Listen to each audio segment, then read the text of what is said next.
We're off stage from Brighton Comedy Festival at the Dome. Hang on, I'm going to jump down here. It's a massive auditorium. It's actually an 1,800-seater, and we'll see Best of the Fest here tomorrow with tons more comedians, and it's all about the launch of the Brighton Festival.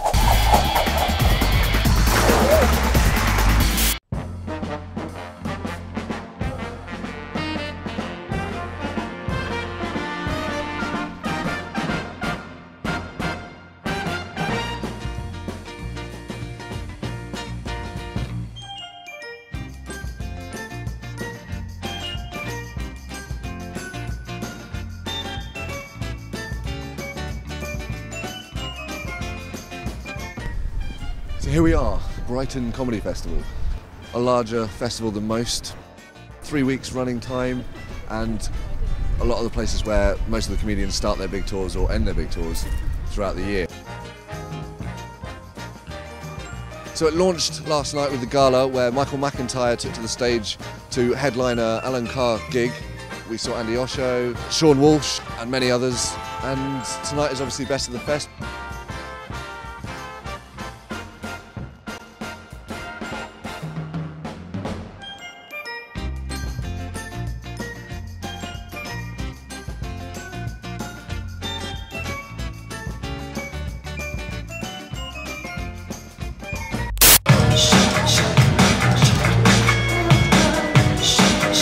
Ladies and gentlemen, welcome to Best of the Fest, the Brighton Comedy Festival! It's a boutique festival at the beginning of the...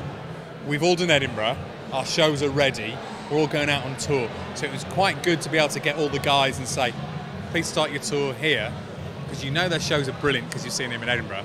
And then the way that we can curate them all together in this building that has got an 1,800-seater, a 600-seater and a 200-seater, all in the same room. So you can have your Jimmy Carr in one room, your Sarah Millican in the other room, and your Nick Helm in the little baby room. It's great. That's what's good about this. And I'm trying to get a festival hub vibe going. So we're here for 3 weekends and every day in between. So it's a long haul to try and get the town infused. So, now, stay facing that way, okay? I'm going to get you to do his voice. All right. So sit down. You can sit down so people can't see you. You just move your mouth in what could be, but you'll be the one doing the voice. So how old are you? 21.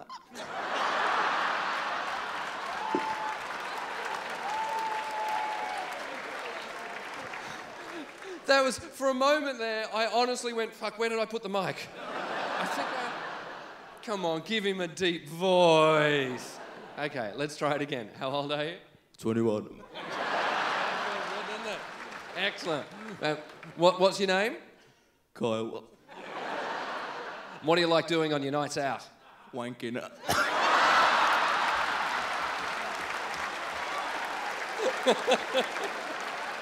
I live in London, I'm originally from Leeds. I came down to Brighton a week ago to kind of get things rolling. The Dome's on a square. This square, there's the sea. This square, there's loads of old Victorian stuff. This side of the square, there's those like really cool lanes and stuff. And then this side is like loads of like really boutique-y, posh, modern hotels. And it's all within this square. It's the perfect hub to start a festival. And you can just draw from all those communities. Trendies, posh people, old people, and like crazy surfers. It's brilliant. I'm a Hove man myself, so I was here on time. But just to be clear on that, not born in Hove, moved here quite recently. If you are struggling to place my accent, it is in fact educated. Not expensively, just paid attention, that's all. But was taught to speak with my teeth clenched together, like so, as though addressing the crew of a naval frigate. Or perhaps being buggered in the showers at Harrow, I don't know. Prince Philip was our role model. Prince Philip. He speaks correctly like that. And in my day, that was worthy of respect. Nowadays, of course, Prince Philip is regarded as an archaic old bigot, which I think is a shame. I think he's a little mischievous, certainly. He has a sense of humour, and it's his own, you know, and it perhaps dates him a little, but you have to see it from his perspective. This was a man of action. Had a promising career ahead of him in the Navy, and then his wife's uncle abdicates and her father dies young, and the next thing he knows, he's opening jumble sales for a living for the next 60 years. He doesn't even get to use the scissors. It's not what he had planned. A really viable comedy festival now. They are springing up all around the country. And I think it's a wonderful thing. And it feels like, you know, to use current terminology, it's like Comedy 2, you know, 2.0. It's like alternative comedy started in the early 80s or whatever, and all the comedy clubs sprang up. And there's a bit of disillusion with the comedy circuit. There are some great clubs still out there. The Comedian in Brighton is one of the best in the country. But there's generally a feeling that maybe the comedy club circuit has peaked in this country, has had its golden years. And I feel like the emphasis is moving on to regional festivals in a big way. You know, like there are loads of them now. Glasgow, Leicester, Manchester. Edinburgh is still the daddy, no question about it, but there are loads of others now. And it's a really great development because it repositions comedy, you know, as a really important, you know, it's to be respected, and not in a kind of, you know, not venerable, not in a kind of dusty museum way, but like, this is the main event. This is not just something that goes on while you eat your chicken. It's enormously tolerant. It has a large gay and lesbian population, particularly in Brighton, the gay men, of course you'll be aware, in Camptown. And they've been accepted here for much longer, you know. I mean, there is a bit of sniggering, oh, they use the beach for casual gay sex. To be honest, if you're going to use a beach for gay sex, casual is the way to go. Formal gay sex, on a beach or anywhere else, is not going to pan out, getting dressed up in black tie and dinner jacket, 8 for 8:30, just for a spot of buggery. It doesn't seem worth it, does it?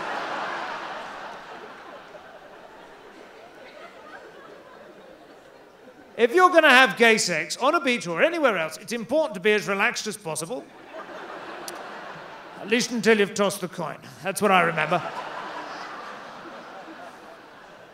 Smart casual would probably be ideal. Show a bit of respect, you know. No trainers. Although you may want them for grip. I don't know. I mean, it's a pebble beach. You'll probably be all right, I think. Some of this is for me. That's how it should be, right? I think so. I mean, look at them. Did you see the gala show tonight? Yeah, of course, they're fantastic. So you've got Alan Carr and Michael McIntyre, and then you've got Neil Delamere, who I talked about, Jason Cook, who's a Geordie guy, who's been around the circuit for ages. He's amazing. And there's a guy called Simon Evans who was on, who has been on the circuit for maybe 15 years. He's got on Michael McIntyre's Comedy Roadshow and just got the plaudits that he deserves. Good jokes, funny stuff. Not some people. There's that who factor when they walk on stage. Who's that? And then they go, this is funny. And when you see those guys getting applause breaks in front of nearly 1,800 people, you go, they are really good. Still in Brighton, and no experience at the comedy festival would be complete without a 99 flake that is genuinely it's creamy. Yeah, very good. Welcome to the Brighton Comedy Festival. Very good. Nice to be here at the world famous. Is this annoying you, this tree? We're at the Brighton Comedy Festival. I know. And you're doing a lot of the sort of free fringe type stuff. I am, yeah. We're just doing gigs at Marwood's Cafe, just on Ship Street in the lanes there. Me and a proper comedian every day. I'm kind of warming the audience up, talking a lot of rubbish. I'm still sort of learning the skills, really learning to MC, learning to write material, perform material, do a set. So it's just a great bit of experience. It's a lovely place to be. And everyone's so nice down here. I've found that it's quite weird, actually. Yeah, I don't like it. I want people to just avoid eye contact. You bump into me, you know. Presumably you'll be back in London in an hour's time, Yeah, so I not to can't. worry. People saying thank you if you open a door for them. What's that about? Don't want to get into a conversation with you. No, I mean, I'm just being honest. You know, comedy is about honesty, isn't it? And I find you very, very attractive. These are nice, aren't they? Are these woolen leggings? So are they called weggings? Are they? I'm just trying to be hip because I've heard of jeggings. Good. What's your name? Just talk amongst yourself. What's your name? This Brighton Festival traditionally has just been held at the Pavilion and the Dome and the Corn Exchange, which are 3 venues in the cluster. And to me, a festival is the engagement of a whole town, just as Edinburgh is in the summertime. So we want to kind of hype things up next year, and there's a great little cafe called Marwood's Cafe who have a fantastic courtyard. Unfortunately, the weather has held out for this weekend. We've got some great comedians coming down in the daytime to do lunchtime comedy gigs. I used to work in a secondary school. I was working on Valentine's Day, right? This is absolutely true. And this kid had written a Valentine's card, right? He turned to me and he went, "Sir, man, right? Sir, bruv, yeah. Sir, geezer, yeah. I need some help on my Valentine's card, yes, sir, bruv, geezer." I'm paraphrasing, right?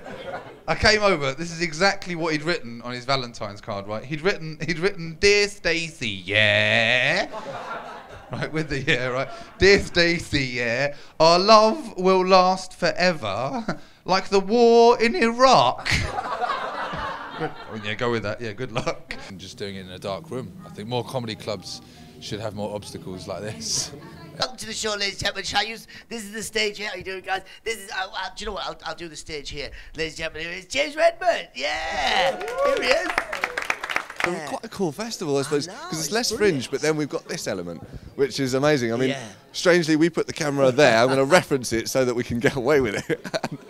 The whole audience was back that way, which was hilarious. Great. No, but in hindsight, it would have probably looked better because you had a stage here, and with the sign that keeps falling, you had this. But it's hilarious because the audience is actually over there, and then it was so funny because the stage here, and no comedian, you'd be crazy to stand here because you're just playing to a wall and all the audience are there. But I actually like it because, do you know what? Do you know when you watch stand-up on TV, and if you watch stand-up on the internet or whatever, you see the comedian but you can't see the audience. And I love to see the audience to see how they're reacting. But what I like what you did was you actually just see the audience and you just see the back of the comedian. So you can actually see the audience and say, "Oh, are they laughing? Oh, they're like, oh no, they're not laughing." Oh my God, coolers, come on, yeah, here we go. So, ladies and gentlemen, listen, it's a pleasure to be part of the Brighton Festival. I said to Sash, "Listen, I'm going to do this gig." I said, normally there's about 500,000 people here at the Brighton Festival. Normally it's around thousands of people. I said to her, "Listen, when I come to do this show, can you just invite 21 people, and could you put them in like a fire exit, just somewhere that, so obviously if this gig does kick off, could you put a pram in the way of the danger, and the fire." I mean, look at them steps. These are the steps I should be coming down. Look at this, it's brilliant. What's also a great thing with the main festival is that you can see there are 3 venues of varying sizes. They're all quite large venues. As you've said, most of the acts here are big name acts that perform at Brighton Festival. But you can see kind of mid-range comedians stepping up to do the Dome. And you know, people like Phil Nichol performed last night at Best of the Fest, which for me is the greatest thing about the Brighton Festival, the Best of the Fest shows, when you have all of the comedians performing on one bill.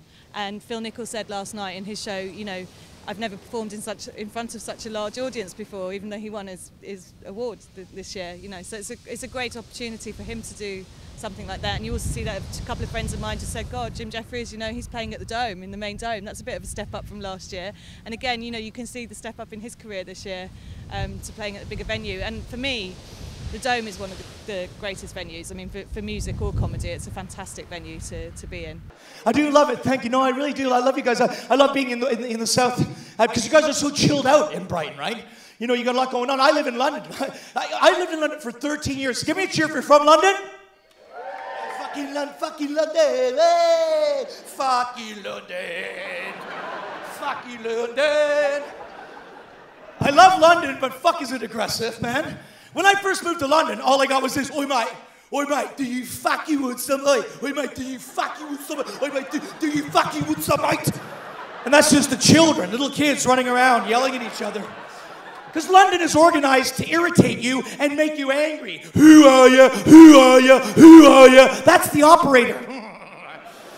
And I'm from Canada, which is one of the friendliest places in the world, right? So when I got there, I was like, "Hey, how are you? Hey, nice to see you. Hey, how's it going? Do you fucking want some, mate? I'd love some." But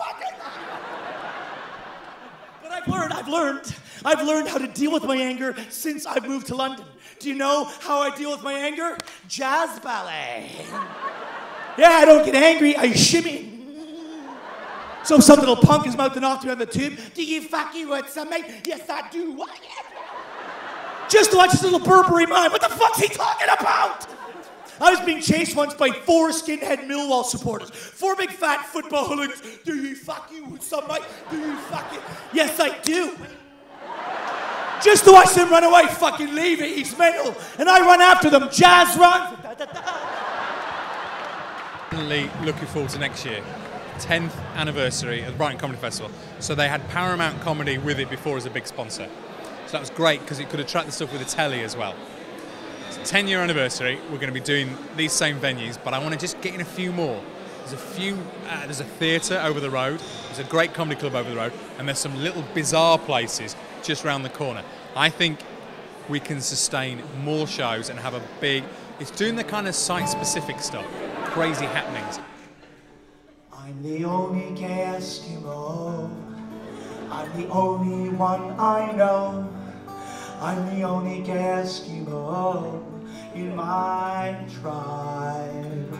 Well, I go out seal hunting with my best friend Tarka, but all I want to do is get into his parka. I'm the only gay Eskimo in my tribe. Oh, me and Nuck Chuck Buck, we both like rubber, but me, I've got this crazy fetish for rubber. I'm the only gay Eskimo in my tribe. Oh, and I stay awake and watch the northern lights, but I'd rather be inside Schnuck whale skin tights. I'm the only gay Eskimo in my tribe. And the seals, they sing now.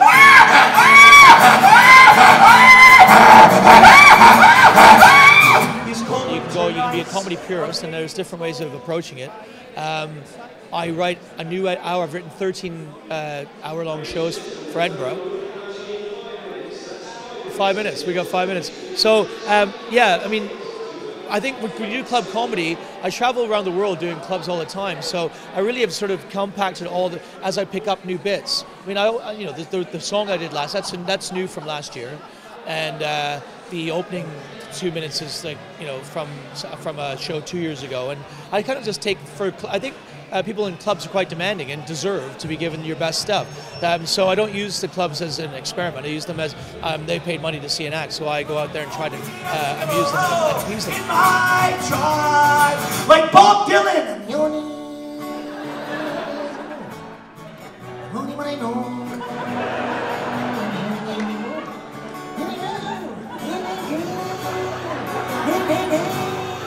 Billy Bragg, oh, the only gay Eskimo, oh, the only one I know, oh, the only gay Eskimo in my tribe. Elvis, I'm the only gay Eskimo, but I'm the only one I know, the only gay Eskimo in my tribe. Oasis.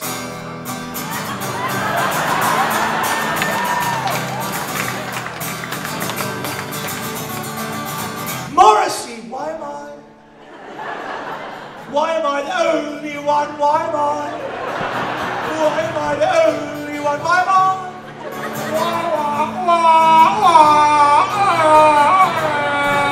The adults from Charlie Brown. Morrissey, a French police car. Morrissey, Nirvana.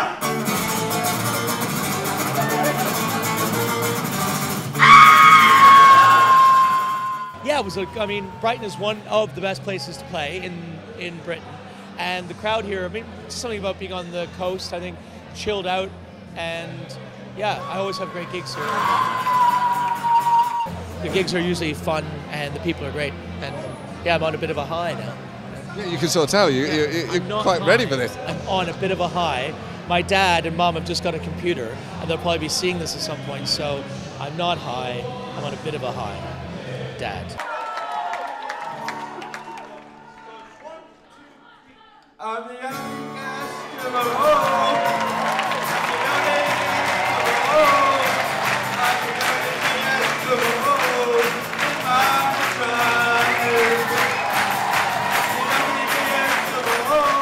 Wrapping up the Brighton Comedy Festival experience, a festival that would normally be considered for the bigger acts, the people on tour and things like that. We've certainly seen them, but also elements of a fringe that's starting to begin.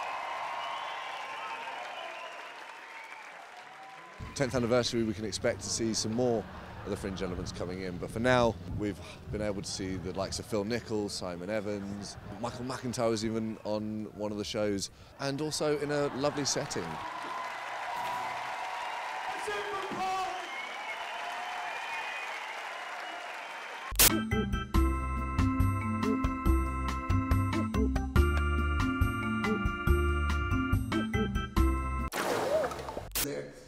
We're back next Saturday to do Full Mooners, the late night. I'm fucking waiting, man. What the fuck?